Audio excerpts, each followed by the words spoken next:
to talk a lot about how Anthony Edwards only has 2 shots so far.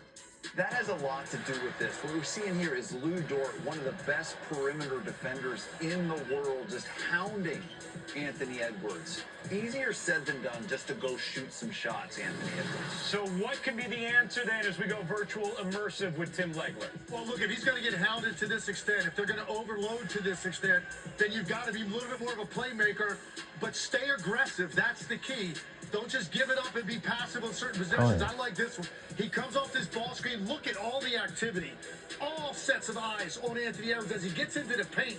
Great job by Nickeil Alexander-Walker circling back around to give Anthony Edwards a passing lane. Find your shooter. Trust your role players. If these guys make shots around him, he'll get more opportunities to score. Good stuff. Little tag team there from Kirk and DC 96. By the way, do we give your avatar a name, Kirk? Yeah, we're auditioning Professor 99. Ooh, Professor 99, I like it. I think so. All right, very good. Meanwhile, a lot of missed opportunities at the free throw line for Minnesota, where they could be a little tighter. They're 9 of 14. That's 64%. Randall secures the rebound. Big final 2:35 here in this first half. Randall has been equally quiet along with Edwards. Randall can't finish there. Edwards comes up with it. Conley. McDaniels can't hit. Another offensive rebound.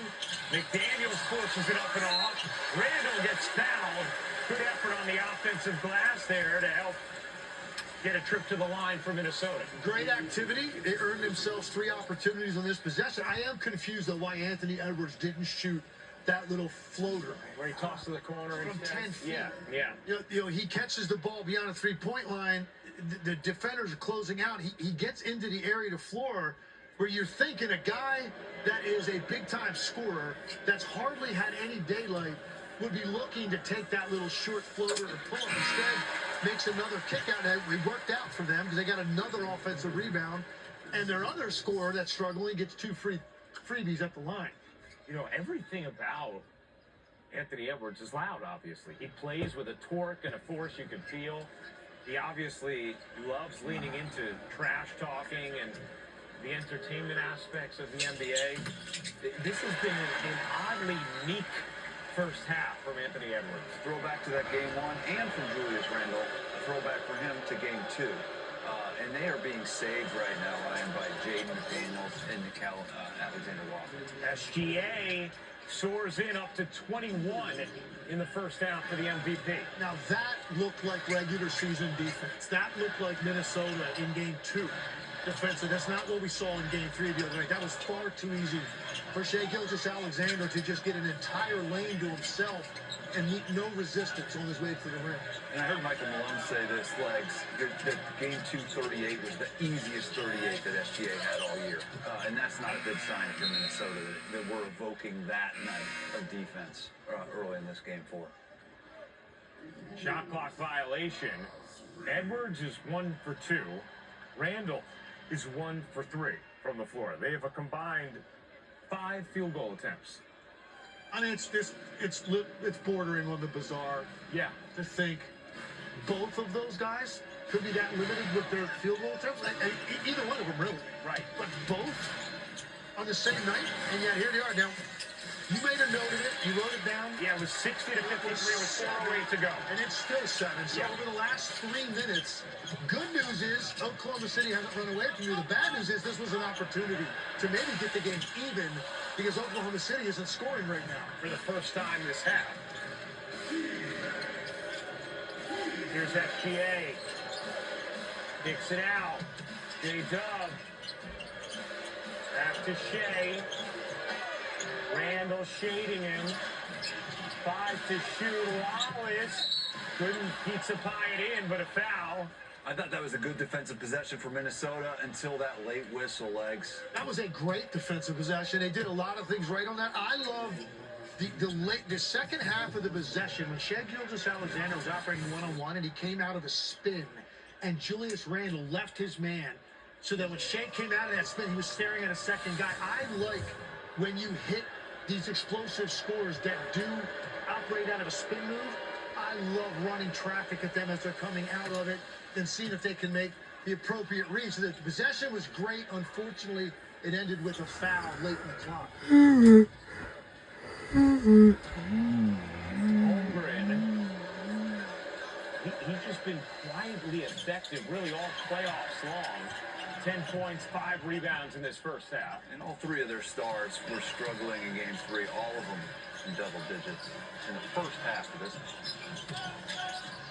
Naz Reid, 2-for-1 opportunity for Minnesota. Shot clock down to 10 here. This is key, like I said, to finish this half. Get the 2-for-1. If you can keep it within 7, 6, that feels good with shooting numbers that OKC is putting up, which aren't characteristic for them. And you got a chance here to put 4, 5, 6 points on the board on these 2 possessions. Assuming you get a stop in the middle, you're in a one-possession game at halftime if they can do that. It's a great pass, but then that's going to be a held ball and a jump. There's Chet Holmgren again. Yeah. One of the best rim protectors in the world. It's not only about blocking shots. Yeah. Here he just ties the guy up, gets the jump ball at a key moment at the end of the first half. I mean, the crowd is reacting. That's the right call. Maybe you could have given Holmgren a foul on the pass from Edwards, but that's not a foul on the jump with Randall. And I don't think it was a foul on the pass either, because Anthony Edwards' momentum and body weight was going away from him. You're never going to get that call. And the only contact he really had on Randall was on the follow-through after he had already tied the ball up. Exactly. So that no longer is going to play a role. Randall, shot clock's at 2. And once again, Holmgren a factor. He is just a marvelous defensive force for the Oklahoma City Thunder. They seem to have too many of them. And also, Minnesota took so long that possession that even though math-wise they're guaranteed a 2-for-1, they really don't have much of one. Wallace can't hit the 3, and now they won't have one at all. SGA can't bank it in. Tip won't go, and that'll do it for the first half. Oklahoma City an 8-point lead at the half. SGA with 21, J-Dub with 15. Meanwhile, Julius Randle and Anthony Edwards mostly MIA in that first half. The bench has gotten it done for Minnesota, though, with McDaniels. They're just waiting for their stars to come alive, but certainly the supporting cast has done their part to keep them in this game. MVP had an answer after that poor performance. The NBA Western Conference Finals Insidecast is presented by YouTube TV. There's no TV like YouTube TV. See you in the second half.